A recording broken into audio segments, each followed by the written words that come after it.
Assalamualaikum warahmatullahi wabarakatuh. Di sini saya akan mempresentasikan sebuah materi yang telah dirangkum oleh kelompok kami yang berjudul Pembelajaran Efektif.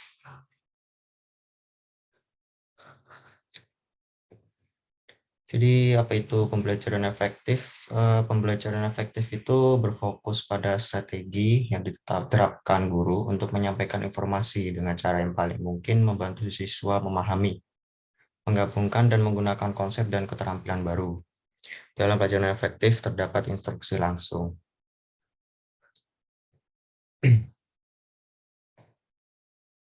Kemudian apa itu instruksi langsung? Instruksi langsung adalah cara mengajar kepada siswa dengan menyajikan informasi, keterampilan atau konsep secara langsung. Pengajaran langsung sangat tepat untuk mengajarkan kumpulan informasi atau keterampilan yang terdefinisi dengan baik yang dikuasai oleh semua siswa. Kemudian yang dilakukan guru dalam instruksi langsung yaitu yang pertama itu adalah tujuan pembelajaran negara. Yaitu langkah pertama dalam menyajikan suatu pelajaran adalah suatu pelajaran merencanakan sedemikian rupa sehingga alasan-alasan pengajaran itu dan pembelajarannya itu sangat jelas. Apa yang diinginkan siswa itu ketahui, menetapkan tujuan di awal pelajaran merupakan langkah penting dalam menyediakan kerangka kerja di mana informasi, bahan ajar, dan kegiatan pembelajaran akan sesuai. Kemudian ada yang kedua, yaitu tinjau prasyarat. Alasan ini dibutuhkan tinjau prasyarat sebagai pembelajaran yaitu untuk menyediakan penyelenggara lanjutan. Jadi sebelum melanjutkan materi baru, penyataan pengantar itu, guru itu memerlukan mengingatkan siswa tentang apa yang sudah mereka ketahui dan mereka pahami, kerangka kerja untuk memahami materi baru yang akan disajikan. Biasanya satu materi dengan materi selanjutnya itu ada hubungannya. Kemudian ada yang ketiga yaitu hadirkan materi baru. Struktur pelajaran-pelajaran harus diatur secara logis di dalam hadirkan materi baru ini. Jadi informasi yang memiliki struktur yang jelas dan terorganisir dengan baik akan meningkatkan pemahaman siswa, akan lebih baik menjadi mahasiswa yang lebih baik. Kemudian ada penekanan dalam pelajaran, itu guru yang efektif secara instruksional memberikan indikasi yang jelas tentang elemen terpenting dan pelajaran dengan mengatakan misalnya tolong digarisbawahi ini penting materinya ya. Ulangi poin-poin penting ke dalam pelajaran. Dan kemudian adalah penjelasan pelajaran.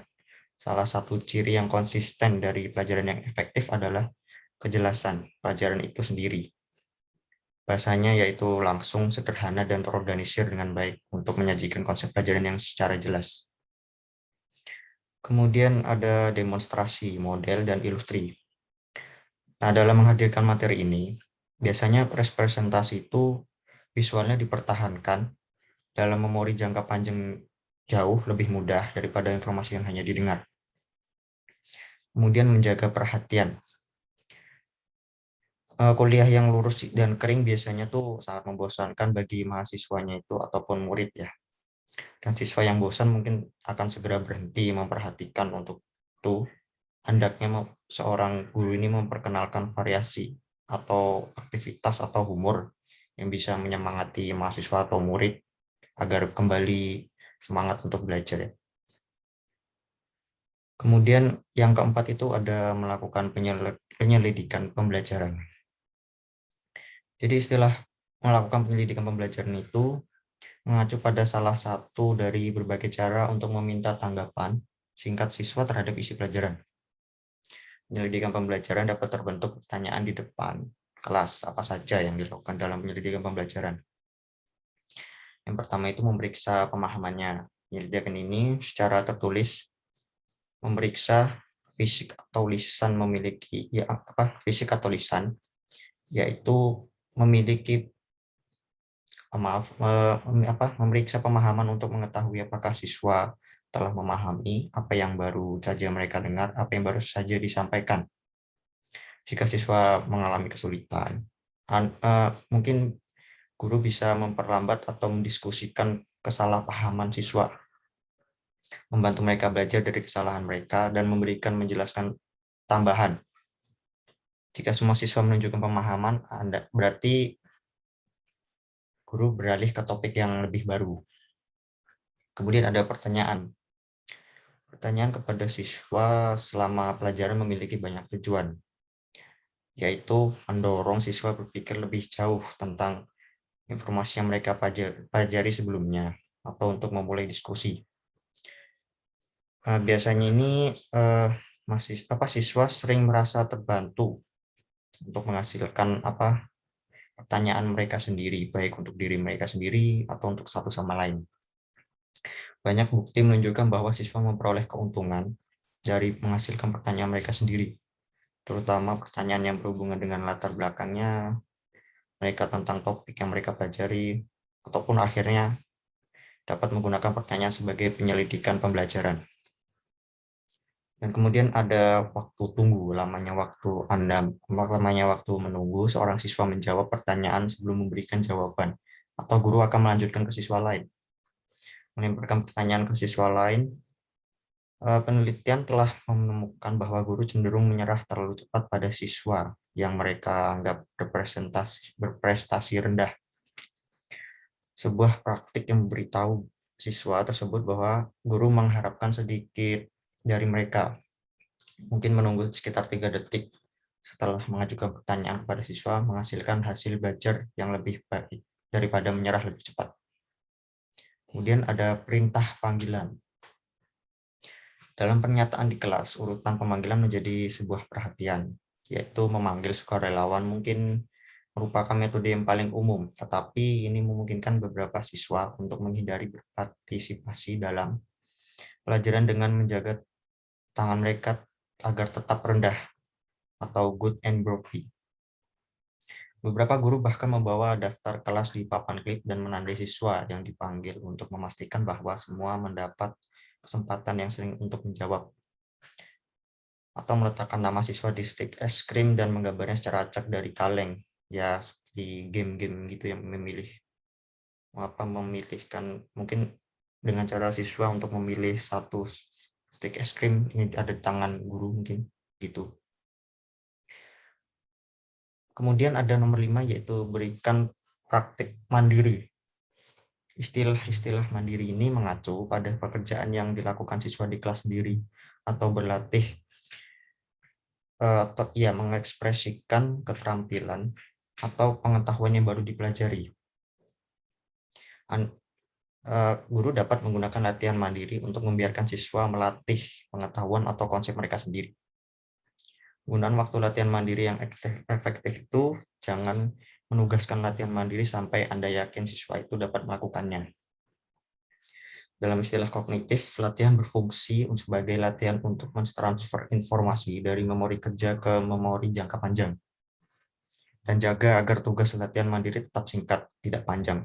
Jarang ada pembenaran untuk tugas latihan mandiri yang lama. Kemudian berikan instruksi yang jelas. Pastikan bahwa semua siswa itu memahami instruksi dan tahu apa yang seharusnya mereka lakukan. Dan kemudian ajak siswa memulai, lalu hindari instruksi. Ketika siswa memulai pekerjaan praktik mandiri mereka, hindari menyela mereka di dalam pekerjaan mereka itu. Dan kemudian ada memantau pekerjaan mandiri. Penting untuk memantau pekerjaan mandiri, misalnya saja dengan berjalan-jalan di kelas saat siswa mengerjakan tugas mereka. Ini membantu agar siswa itu tetap bekerja dan meningkatkan ketersediaan guru untuk pertanyaan. Guru dapat melihat siswa yang mungkin kesulitan untuk memberi mereka bantuan tambahan. Jadi agar siswa itu tidak stuck, maksudnya stuck itu macet di situ-situ aja, mungkin guru bisa membantunya dengan mungkin menanyakan bagian mana yang paling susah gitu. Kemudian kumpulkan pekerjaan mandiri dan masukkan ke dalam nilai siswa. Harus tahu bahwa sheet work mereka akan dikumpulkan dan akan diperhitungkan dalam nilai mereka. Kemudian bagaimana siswa belajar dan mentransfer konsep. Mungkin tidak kelihatan ya di PPT karena ketutupan oleh Zoom-nya. Konsep belajar dan mengajar. Definisinya yaitu mungkin guru mungkin bisa memberi sifat contoh dan bukan contoh dari suatu konsep itu, dan kemudian meminta mereka untuk menurunkan atau menyimpulkan definisi. Dan contohnya itu pertama-tama harus yang menggambarkan konsep dengan jelas, kemudian contoh yang menguji batas konsep dan membedakan contoh dengan non-contoh. Kemudian ada mengajar untuk transfer pembelajaran. Siswa seringkali terlalu sibuk mempersiapkan diri untuk ujian. Dan guru itu dalam mempersiapkan siswa untuk mengikuti ujian itu keduanya melupakan tujuan utama dari sekolah, memberi siswa keterampilan dan pengetahuan yang diperlukan agar mereka berfungsi secara efektif sebagai orang dewasa. Jika seorang siswa dapat mengisi titik-titik pada tes seni bahasa tetapi tidak dapat menulis surat yang jelas kepada teman atau calon majikan, atau dapat mengendalikan dengan desimal dan persen pada tes matematika tetapi tidak dapat menghitung pajak penjualan, maka pendidikan siswa tersebut akan sangat menyedihkan ataupun bisa dibilang not worth it, atau sia-sia. Kemudian ada pembelajaran kehidupan nyata. Kita tidak bisa begitu saja berasumsi bahwa siswa itu akan dapat mentransfer pembelajaran sekolah mereka ke situasi yang praktis. Jadi kita harus mengajar mereka untuk menggunakan keterampilan dalam situasi seperti yang mungkin mereka temui dalam kehidupan nyata atau dalam situasi lain. Yang kita harapkan akan ditransfer dari pembelajaran yaitu siswa itu harus menerima instruksi khusus tentang bagaimana menggunakan keterampilan dan informasi mereka untuk memecahkan masalah. Dan mereka harus menghadapi berbagai pengalaman pemecahan masalah jika mereka ingin dapat menerapkan banyak dari apa yang mereka pelajari di sekolah. Kemudian bagaimana pembahasan digunakan dalam instruksi? Guru mungkin dapat menggunakan cara diskusi sebagai bagian dari instruksi ya, karena berbagai alasan itu cocok untuk topik kontroversial. Untuk pertanyaannya mungkin ada banyak jawaban yang benar dan efektif atau tujuan sikap. Topik subjektif dan kontroversial. Penting bagi siswa untuk mendiskusikan dan memahami masalah ini daripada hanya menerima dan melatih informasi atau keterampilan. Mata pelajaran seperti sejarah, pemerintah, ekonomi, sastra, seni, dan musik mencakup banyak masalah yang memungkinkan diskusi dan penjelasan yang beragam dan beragam.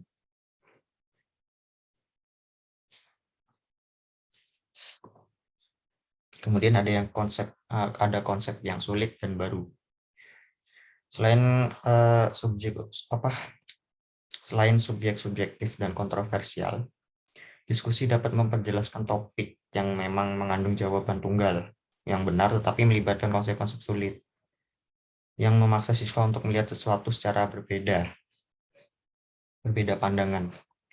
Dan kemudian ada tujuan afektif, yaitu guru dapat juga menggunakan cara diskusi ketika tujuan efektif atau tujuan yang berkaitan dengan sikap dan nilai siswa. Kemudian ada diskusi seluruh kelas atau diskusi seluruh kelas. Jadi diskusi ini mengambil dua bentuk utama. Dalam satu, seluruh kelas membahas suatu masalah dengan guru sebagai moderator, dan juga di sisi lain siswa itu membentuk kecil kelompok untuk mengkaji suatu topik. Diskusi seluruh kelas berbeda dari pelajaran biasa karena peran guru kurang dominan.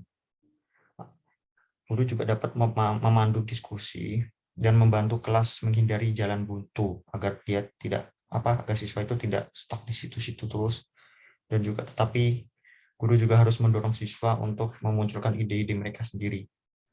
Dan kemudian ada diskusi kelompok kecil, yaitu dalam diskusi kelompok kecil ini siswa itu bekerja dalam kelompok yang beranggotakan 4 hingga 6 atau untuk membahas topik tertentu.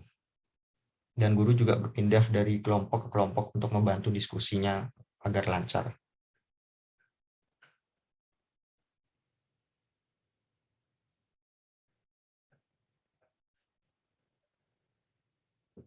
Jadi diulang lagi dari pertama, yaitu untuk mengingatkan kita apa itu instruksi langsung. Jadi instruksi langsung itu merupakan pendekatan pengajaran yang menekankan kontrol guru dan sebagian besar peristiwa di kelas dan penyajian pelajaran yang terstruktur.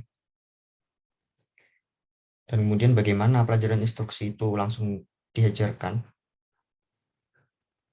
Dengan menyatakan tujuan pembelajaran dan mengarahkan siswa pada pelajaran, tujuan utamanya itu adalah membangun perangkat mental sehingga siswa siap bekerja dan belajar dan tahu kemana arah pelajarannya itu berlangsung. Mungkin cukup sekian untuk presentasi yang saya bawakan. Mohon maaf kalau saya ada kesalahan dalam menerangkan atau menjelaskan materi yang telah teman saya bawakan atau saudari atau kelompok saya bawakan. Sekian. Wassalamualaikum warahmatullahi wabarakatuh.